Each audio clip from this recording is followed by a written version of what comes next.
Do it. Do it! Do it. Make your dreams come true. Play the Genesis. That video of Shia LaBeouf will never get old. Just do it. Legend. All right, you want to do a countdown? Absolutely. Right. Shia La 3. Shia La 2. Shia La 1. Shia LaBeouf. The Shia LaBeouf. Welcome to the episode about Shia LaBeouf, apparently. We're going to throw down Shia style. Do it. Just do it. Do it. Okay. Just do it. You know, they have like a green screen version of that footage. You can like put it anywhere. It's like hit with like anything in the background. Just do it.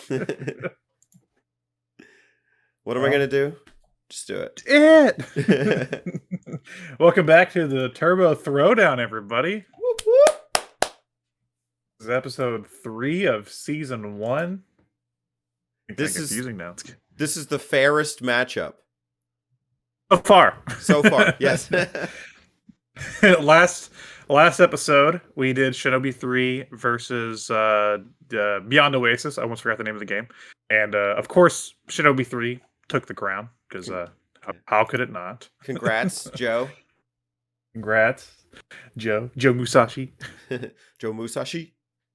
Today, we have a battle. But what kind of battle, Teddy?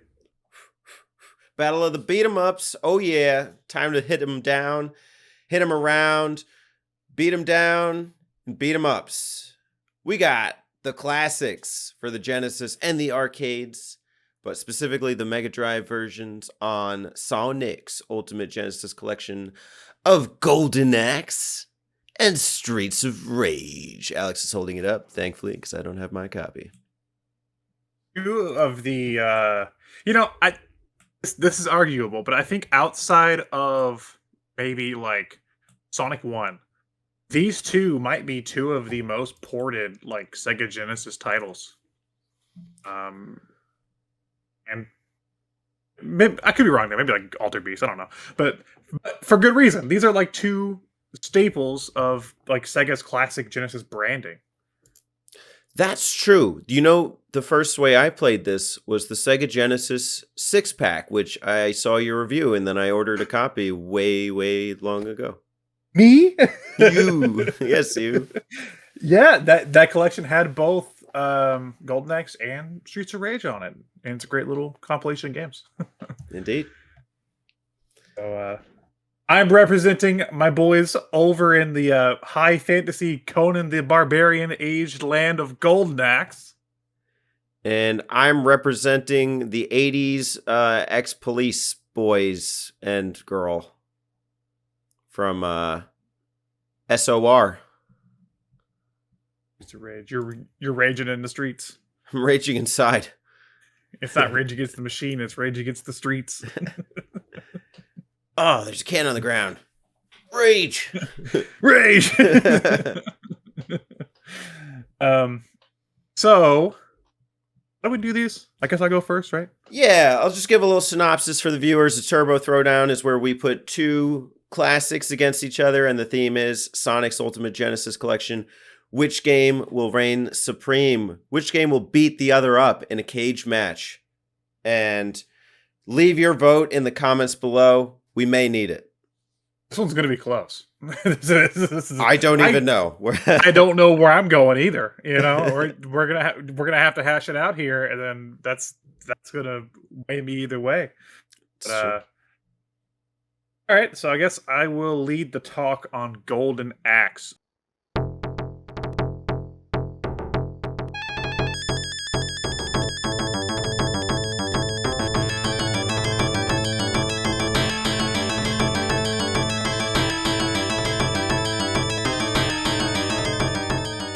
Golden Axe is, as I alluded to, a beat 'em up in the style of something like Conan the Barbarian, a very like 80s high fantasy aesthetic.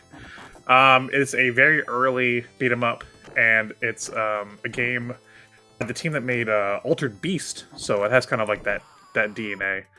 if you like that style of like Sega games. You play as 3 characters: Axe Battler, who's a badass barbarian, Tyra Flare, or the I guess like the icon, the mascot of the series, Gillius Thunderhead, the dwarf. All of their stories, if you watch like the like demo reel thing, it'll show like the character be like, Axe Battler, the barbarian, Death Adder killed his mother, and then it's like Tyra Flare, Death Adder killed her mother and father, and it's like Gillius Thunderhead, Death Adder killed his brother, and I'm like, so Death Adder just killed everybody, and that's okay. So that's the plot, is that they're seeking revenge against Death Adder because he killed people they loved. A very simple game. They call it a slash 'em up, but I don't really think the weapons have too much to do with the gameplay. It plays like a basic beat 'em up where you walk from left to right, you attack enemies, you gain magic, which magic you use, like different level tiers of magic that you gain throughout the stage in order to cast spells to help you deal with enemies. You can also ride monsters, so there'll be like little monsters that there's like one like you can hop on, its tail will like hit enemies, or there's like dragons that can like breathe fire and stuff, which fit the fantasy aesthetic. Something interesting that I read while preparing for this episode is that the choice to use a fantasy style for this beat 'em up was actually in part due to Dragon Quest. That's something that Teddy likes, is that they wanted to bring some of that kind of fantasy element into the beat 'em up genre, and Dragon Quest was a big influence on doing that at the time, which is also funny because if you look at like the Dragon Warrior games in the West, they also have like this high fantasy aesthetic on like the packaging and stuff. I guess that was just the style at the time. Maybe that's the style they were going for, was the cover art style. Yeah. Some really catchy music, really difficult gameplay. Golden Axe on the Genesis is actually one stage longer than the arcade version. The arcade version ends after a certain battle, and this one gives you another stage and another battle beyond that. So it is technically better than the arcade version in some aspects. Eddie, what do you think about Golden Axe? Well, Golden Axe is definitely a nostalgia trip. I first played it, I guess, in like 2013. I guess that's when I first saw your review. And when I was living with my friends in Hawaii, I ordered a copy of the cart, and we had tag teamed both Streets of Rage and Golden Axe. And it was my first time playing it. And I remember us beating Streets of Rage, but in a co-op setting, we did not beat Golden Axe. It was really tricky. I think we like just ran through the continues. And, you know, I played it again today, and I played it by myself, and it's very tricky. I think that in order to play this well, you need to understand the enemy movements in a very methodical sense. Like when an enemy like comes up to you pretty close, you should move higher on the screen. You need to be mindful of your jumps. There's a couple parts where you have to hop over a ledge, and you should charge and run and jump. I do love the aesthetic. I think that in a like fantasy framework, first off, the character roster is kind of like, who doesn't pick Gillius Thunderhead? You know, that's clearly like the number one pick. But then you have this kind of like Amazonian woman, and then the main guy's name, what's his name? Axe Thrower? Axe Battler, which is the most badass name. I want that on my birth certificate. So I think that works really well as far as the style for this game. It is rudimentary, but I think that the system works. I love kicking those little imps and getting the potions in the little cutscenes. It has that kind of like, I don't know if I love the music, but I do find that it is kind of heartwarming when you hear like that music by the campfire, that little yeah, or even like when it shows like because this game actually tells you the plot between levels, so you actually get to see like the progression of the characters, and it has like the little and it shows like the map, and like it's like next they hopped on a giant turtle, you know, and went across the ocean, you know, whatever. Right. So like, you know, it has like a bit of like a weird storybook feel to like some of the in between chapters. Yeah, and it is bare bones in narrative, but I think that it's still cool that it has it. because we will see with Streets of Rage, I think it's less about the narrative, more just about kicking ass. And this one is just kind of like a go take revenge on Death Adder scenario. I think one thing this game has definitely over the other game to me is that the 3 characters actually have defining traits. Like, actually, you said you always use Gillius. I use Tyra Flare, the Amazonian, because she uses more magic. She has way more room to store magic attacks, and she has a bunch of different variety of attacks to use. And they all have different stats. So they actually, each one has a different reason to use each character. That kind of gives it a little bit of replay value or even strategy. Have you played this game in co-op?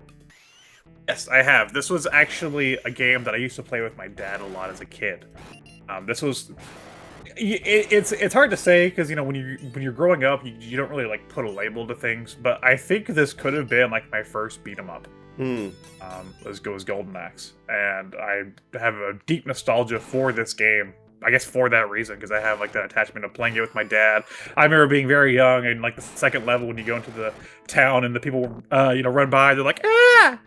Ah! And they're like running past the screen and stuff. I remember having like a very strong impression, and like some of the enemies, whenever you're a kid, some of those enemies are like scary looking. They're these huge hulking dudes, and compared to your character who's a little sprite, yeah, and they come out the doors, and like some have like giant hammers and stuff, and they just seem like almost like how am I gonna kill this guy? And I remember feeling that as a kid too.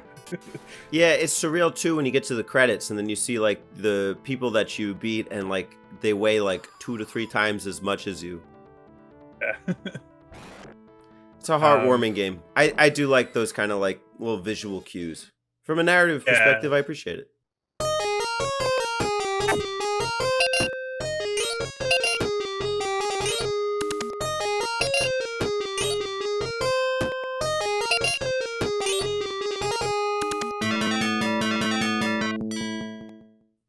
The Golden Axe, like I said, it's been ported a ton of times, and it's on like every collection and stuff.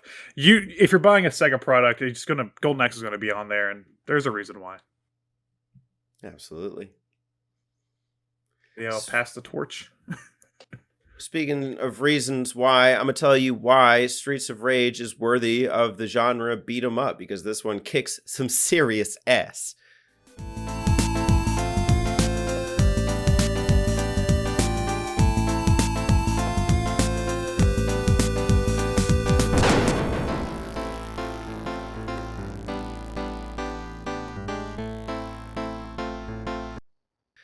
Streets of Rage was developed for the Genesis and published in 1991.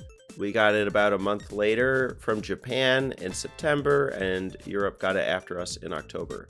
Haha, go America. Rightfully so, because Streets of Rage is a stylish and stylistic masterpiece. I don't think you could talk about this game without talking about the soundtrack by Yuzo Koshiro. Everybody's got a bop that they just love from this game. And I could think of the sound effects. It's very tinny, and then sometimes it's so complex. Like the music will fade in and out and go ba ba ba ba ba ba ba. It has this kind of like 80s cop feel. From the start, you see the text scrawl. A massive crime syndicate has taken over, and these ex-police vigilantes are gonna kick some serious ass. Blaze Fielding, rookie cop. Axel Stone, rookie cop. Adam, what? Hunter. Adam Hunter. Rookie cop. Join forces to kick some ass. That's not what it says, but it's close enough. I have a real love and affection for this game. Most times I start it up, I just can't wait to start beating them up. It's a game where I put my girlfriend to the test. I said, I got to play one of these for Turbo Throwdown, Golden Axe and Streets of Rage, and I want to do a co-op with you. Which do you want to play? And she's like, obviously Streets of Rage, and she didn't know what it was, but we both played it together. We got to Mr. X without using a continue, and it was just a really good time. I do think it's a little basic, especially by comparison to the later entries in the series. If you look at it from a visual perspective, I don't think it's as striking. Although I do like the backgrounds and some of the effects, like the train kind of moving up and down. I like the elevator sequence. I like the long hallway. There are some boss rushes and stuff, but I think too it does have that sense of like things are earned. And you had mentioned the co-op before, but you do need to work well together playing it co-op. If you do play it single player, you do only fight one boss at the end of each level instead of two, so it's kind of a nice pacing thing. But I think that in later levels you have to fight multiple bosses anyway.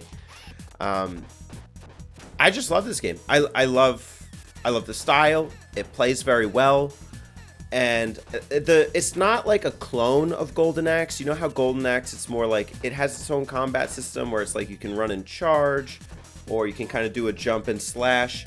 You can pick up weapons in this game and use them to decent effect, but there is no run button. You know, you're just kind of like parading through the streets, doing kicks, punches, and suplexes. And so I like it. Yeah, I'm glad you mentioned the sound effects. My favorite sound effect of all time is the police car going whenever it shows up when you use the attack. I love that sound effect. So this is, like I said, I don't know where I'm gonna end up on this battle here, because Streets of Rage to me, whenever I think of like beat 'em up, it is in my brain the quintessential beat 'em up. You know, I don't think of Double Dragon or Final Fight or anything. River City. I think Streets of Rage. Because this game leaves such a lasting impression. Now, I'm trying to look at this game like kind of like in a bubble, because it's easy for me to look outside of the bubble and think about the fact that I know for a fact that Streets of Rage 2, 3, and then the newer game 4 that they actually made do aspects of this first game even better. But I'm trying to look at it just, under a microscope as this one title. And I love this game. I played it with my mom the other day through co-op. That's the Streets of Rage games on Genesis are actually like her favorite Genesis games. So we always play through those games. And this game just has such a nice personality, even though it is kind of like, in the vein of other games like Final Fight. I think it still stands on its own. It has kick-ass music. It has the awesome characters. The only thing I don't like about the game is, at least in this first game, some of the boss fights can feel a little cheap, especially when you're doing like that boss rush towards the end of the game. And like some of the characters are like very hard to touch. It's like those girls that like flip around. I fucking hate that boss. They are a pain in the ass. And the system with the cops showing up, it feels like a lesser version of the magic system from Golden Axe, which luckily in the Streets of Rage sequels they dropped that for something else that's more original. But it still kind of feels samey in that sense. But Streets of Rage is longer, it looks better than Golden Axe, and it's a lot of fun. Yeah. Agreed. And you know what, though? Even though it is kind of samey, it's that kind of cheesy 80s feel. Just summon the cops to come fire missiles at these guys. It's so ridiculous, but I love it. And you know what? It's always kind of like when we're playing co-op, it's a communication thing, because like you want to use it before you die. So you're always watching the health bar. So like I'm watching her health bar being like, yo babe, use the special. Or like we're at the boss, you use it. Okay, now I'm going to use it. And I don't know. Like I think the game lends itself really well to the co-op experience. I agree the later games, like I was playing Streets of Rage 2 earlier and holy smokes, like what an upgrade. But yeah, on its own, like this is a very functional and fun beat 'em up. Yeah, and these two games were matching up. They are about 2 years apart, because I believe Golden Axe was 89. Right. So I don't know if you want to take that into consideration, but this game, I guess, with the 2 years definitely show, when comparing the games back to back or like playing them back to back, that they were able to progress, to this extent than those 2 years. Also, Golden Axe was based in an arcade game, but Streets of Rage was not. Yeah, Streets of Rage is original. Streets of Rage was more of a response to Final Fight, which was like, a Capcom game, yeah, but it was like, I guess, like the Super Nintendo, standard beat 'em up. Like you think beat 'em up on Super Nintendo, you probably think Final Fight. So I guess that was sort of like the mindset behind Streets of Rage. But honestly, I've always enjoyed Streets of Rage more than Final Fight. It's just kind of revels in its like cheesy '80s like cop movie, like aesthetic and fun characters with again awesome names like Adam Hunter, Axel Stone, Blaze Fielding. Like, yeah, Blaze Fielding, and they only get crazier in the sequels with like that shit. But it knows how to have fun with the style. Yeah, agreed. Banging soundtrack. And just a quick shout out to Lazy Justice. We know him as Justice Augustus here on YouTube. He did a boss rush of the first 3 games, or is that what he's calling it? Where he like analyzes the bosses. They're really good videos. Yeah, I know he's a big fan of the Streets of Rage games.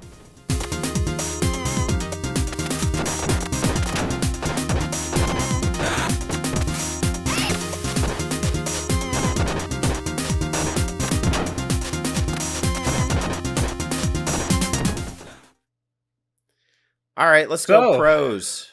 What are the pros of Golden Axe? The pros of Golden Axe. Okay. I definitely like the style the game's going for. I think it's kind of rare you see a fantasy aesthetic in a beat 'em up. I can think of a few, but Golden Axe is definitely the first one that comes to mind when I think of that style. It is a fairly basic, fun arcade, style game. I like the magic system. I like the storybook aesthetic between the levels. It is pretty manageable to get through Golden Axe by yourself once you learn the enemy patterns. It's not that long of a game either. So I don't know what my pros. I agree, and then I also like how compact the narrative is. Like the visual display of the map, I think that's really cool. I think those addition of things like cutscenes add a sense of like, I don't know, like I really like those moments. It's like a break from the consistent action, which a beat 'em up can get repetitive. Not to say they all do, but those little interludes are nice. It's short and sweet. It has co-op. You can play together, and I think it has that kind of Sega feel to it. Just like the credits and everything. I think we shouldn't discredit the fact that it has like the creatures you can mount. I think that's a unique thing for the game. And also, we haven't talked about it at all, but there is like a battle mode. If you had two people to one friend to play with, 2 players can battle it out if they want to. Fair enough. You want to do cons now? Yeah, let's do cons on Golden Axe. Can I start? Yeah. So I was playing this game on stream, and I knocked one of the enemies out of the arena, like in the square, like in the frame, the pixel frame. Mm-hmm. And he never got back up. And I was like, what the hell? I didn't recognize it in the moment, but then like the screen wasn't progressing. You know how like it says like go when it's ready to go. And that never happened. So I was like, what the hell? I had to use my magic to get him to come back to me. I had to waste a magic spell to get him to come back. So I don't know. Like it feels like an early Sega Genesis game. Maybe it's the program. Maybe it's the port. I don't know. D3 or something. Because I was playing the the Xbox Series X version. I want to say I had that same kind of issue with Altered Beast on that collection. I don't know if it's the game's fault. I think it might be D3's fault. Okay. Because I've never had that issue with Altered Beast either. But I beat like an Altered Beast boss. I have like footage of this. I beat an Altered Beast boss one time. Then nothing. The stage didn't end. Bizarre. Yeah, it was the one where you're the bear, and I was like, "What? I've beaten this game before. What's happening?" But I don't know if it's the game's fault. So let's leave that one aside. I have problems with a couple of the monsters, especially the one with the tail. It ends up being like just a game of tackle the person off the monster, get on, they tackle me off, and then I do the same thing over and over again, and then the monster runs away. It is rewarding when you get the dragon and you can just keep spewing fire, but they're really good at decking you. It's true. Yeah, that one with the tail is kind of useless. The one with the fire that goes, "Bah!" That one is really good. But yeah, the first monster you get is just it's like you almost is not like don't even bother almost. It's Yeah. like, because you're not going to get anything with it.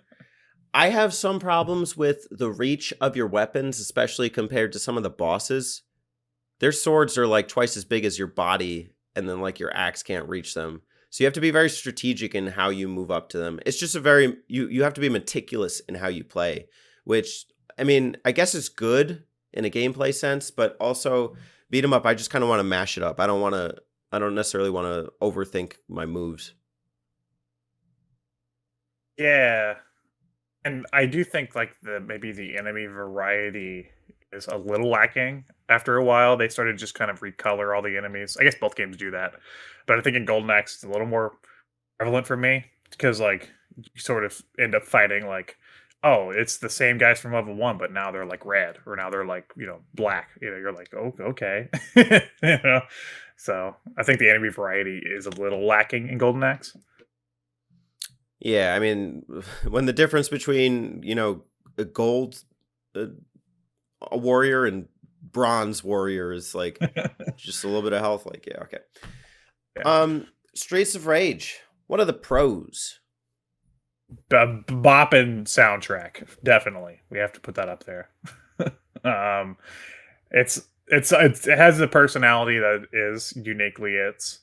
Even if it is styled after games like Final Fight, I think if you play both games back to back, you can see Streets of Rage is going for its own thing. Um, it is longer than Golden Axe, so I guess you could technically say it's got more content. And I think maybe it's a little more accessible for co-op play. Yeah. You got I think the three characters, I know you said that they are not as like unique as compared to Golden Axe, but they do have some differences in like speed and power. And Blaze Fielding plays quite differently than Adam Hunter. I am usually just doing the jump kicks and stuff, but her like she has like a flip or something that you can do that's pretty interesting. I don't know Axel's moveset too well, and then Adam kind of has like nice punches and stuff. So I found some functionality in that, and I think that the bosses, while they can be cheap, are still really like each one of them feels like a dramatic reveal at the end of the stage. Like, oh, I'm gonna fight the scimitar wielding dude, or the big bellied fire breather. He's gonna come running across the stage, or you get the freaking Conan looking dude, charging at you. And also, I really like the item system. When you give me the crowbar and it's done.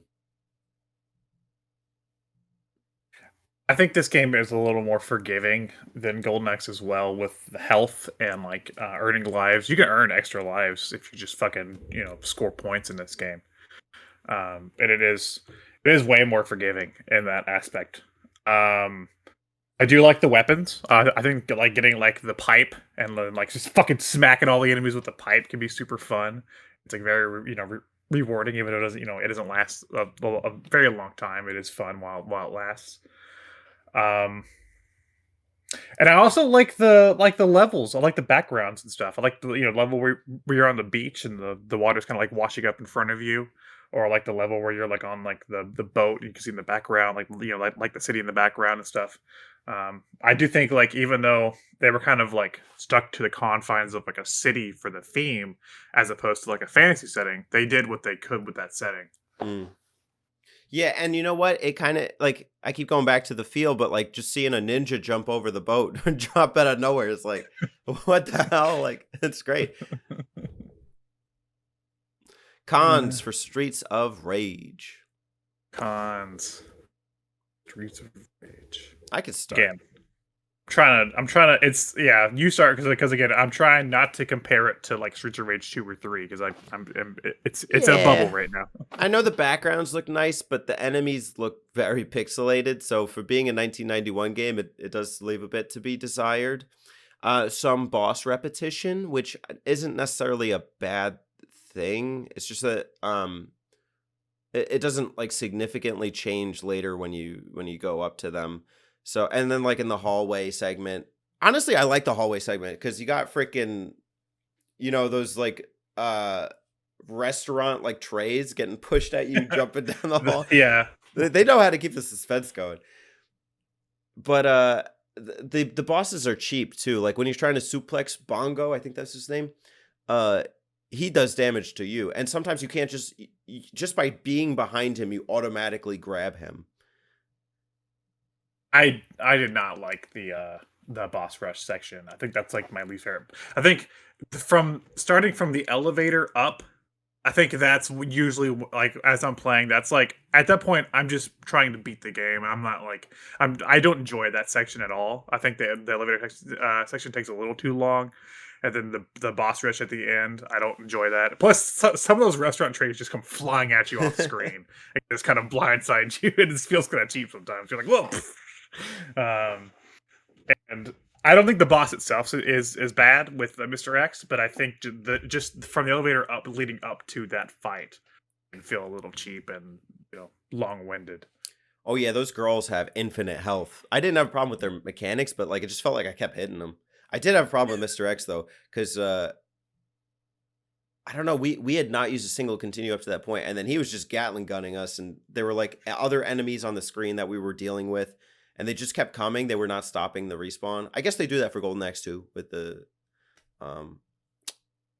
real Death Adder boss. But yeah, the real. Well, it's can we talk about that for a second? Yeah, sure. I love the fact that the credits for this game for Golden Axe on Genesis, it's like Death Adder Junior, and then the real Death Adder is in like the pink and green clothing or whatever. The armor only in the 80s, man. Can they get away? It's like I am the strongest version, and he's like wearing fucking bright pink. Only in the 80s. Okay, well, it's that time. Time to determine the best of the beat 'em ups, the OGs. I'm saying OG. I'm saying OGs right now. Yep. These ones know how to throw down, that's for sure. It's been a hell of a matchup. I think it could really go either way. I'm very curious. I'm hesitating on that countdown, but I'm itching for it. This is scary. I think this is the scariest one we've had to do so far. This is close. Okay, shall we do it? Let's go. Say your winner on 3. 1, 2, 3. Streets of Rage. 3. You didn't even say what. Oh man! Just say it. Let it out. Let it out. Okay. Golden Axe. Whoa! We got a throwdown. This is it. We don't agree. We don't see eye to eye. We got 2 different winners. You know what that means.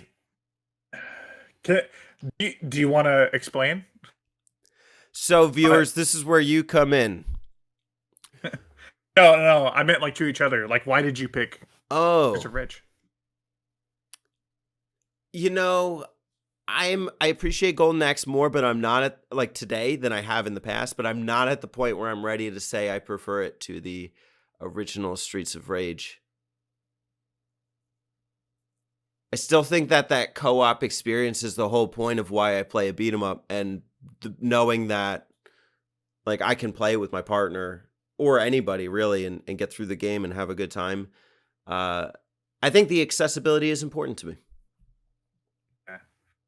I think Golden Axe to me just feels more nostalgic, and it's hard for me to let go of the fact that I know Streets of Rage gets better. I know it can be better. Golden Axe, arguably, maybe not. We'll see.